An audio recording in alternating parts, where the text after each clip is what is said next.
for motorboating and yachting out in Norway on a chilly late September day, but in the perfect boat for this sort of boating environment. It's a Saga 365, and this is the sort of boat that the Norwegians do so well. It's a deck saloon boat, and it's a sort of boat that can really extend your boating season. It means that on a day like today, we're inside, we're comfortable, and it's the sort of boat that you can really go places in, and this boat is a prime example of that, because the owner of this in 6 months has put over 130 hours on it. This particular boat is fitted with a Volvo D6 435 engine. They fit a Yamaha as an alternative. It's a single engine, it's fitted back under the cockpit, but rather than being a stern drive, this one's actually got a V-drive, which means that the configuration under the water is a conventional shaft. The hull itself is a planing hull, but they actually put a small skeg on there as well, which means that the propeller is protected.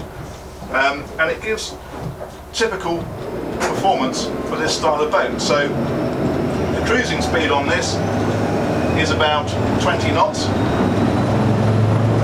and that's where we are just about now.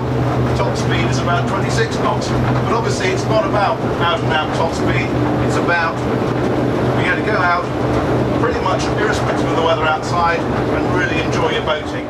The saloon area here is typically Scandinavian in that they've got the galley up here on this level. There's a big dinette over here on the port side, and a nice feature is that the forward backrest of that will actually flip back to give you forward facing seating.